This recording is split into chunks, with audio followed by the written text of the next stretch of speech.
जय श्री राम। आप सभी का जीवन मंगलमय हो।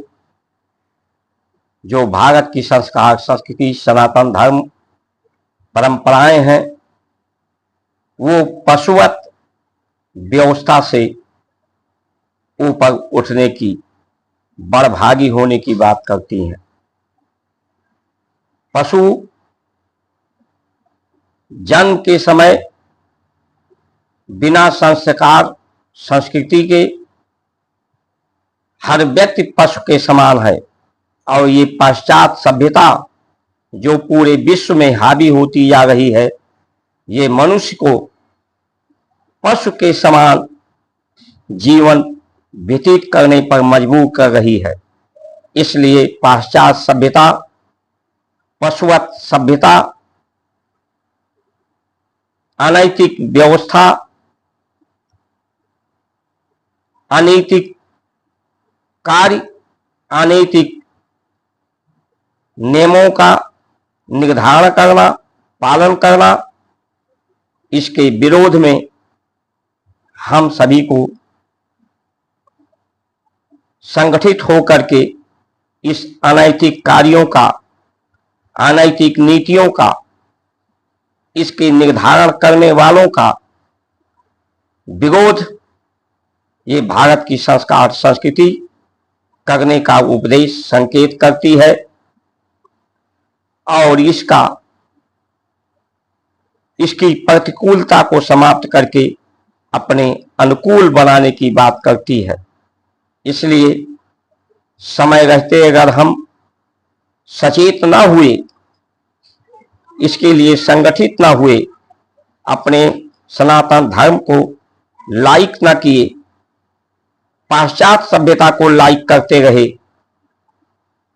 तो ये विध्वंस, जैसे क्यों मनुष्य आपस में लड़ रहा है, एक दूसरे का शत्रु बना हुआ है, एक देश दूसरे देश का शत्रु बने हुए हैं, ये कार्य तो पशु करते हैं, जो पाश्चात्य सभ्यता के कारण लोग करते हैं।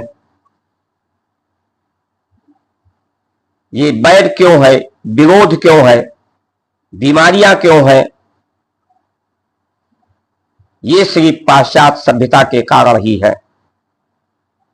इसके लिए अधिक से अधिक subscribe, like, share, follow, comment करके इस संचार क्रांति में के आप सहभागी बने और बड़भागी बने।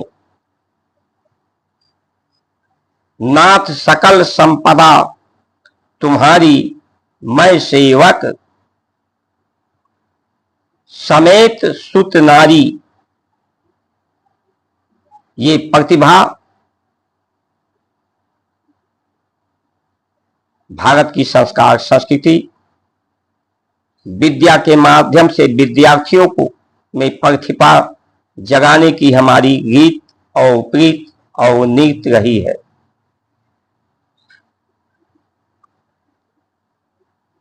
प्रकृति के प्रभाव को निष्प्रभावी, धरती के गुणों को निर्गुण, उसके विकारों को दूर करने, शुद्ध करने पर ही ये संभव होगा। पूरा जगत परमात्मा का ही रूप है, स्वरूप है। वो स्वयं के शरीर रूपी साधन से स्वयं संसार के स्वरूप का सेवा करते हैं। सेवन भी वही है, सेवक भी वही है। राम से बड़ा राम कर दासा, हर व्यक्ति धर्म के कारण है, धर्म को ही धारण कर रहा है। धर्म काज के लिए ही ये शरीर मानव का, इस कार्य को पूरा करके ही मनुष्य का शरीर धन्य भागी हो सकता है। नहीं तो जिस तरह पशु खाते हैं, पीते हैं, सोते हैं, बच्चे पैदा करते हैं, आपस में लड़ते झगड़ते हैं, लेकिन पशु भी प्रकृति को उतने हानि नहीं पहुंचाता जितना आज का मनुष्य अपने साधन का अंधाधुंध प्रयोग करके प्रकृति का ही विनाश, धरती की क्षमताओं का, इसके मर्म को हानि पहुंचा रहा है। ये धर्म का हानि है, ये एक तरह से अधर्म है, ये अनैतिक कार्य है जो आज मनुष्य के द्वारा हो रहा है। इसलिए समय रहते जागृत हो जाएं, नहीं तो जिस तरह से जो मुख्य कार्य है जीवन का संतुलन है, प्राण की गति में और इंद्रियों के चाल में, मन की गति प्रकाश के गति से भी तीव्र है। इसलिए चाल और गति में संतुलन, सामंजस्य, प्राण के गति में, रक्त के गति में, चित्त वृत्तियों में, बुद्धि के गति में, सभी में संतुलन और सामंजस्य, और संसार में संतुलन, सामंजस्य, प्रकृति में संतुलन, धरती में संतुलन और सामंजस्य स्थापित करने की बात हमारी भारत की संस्कार संस्कृति करती है।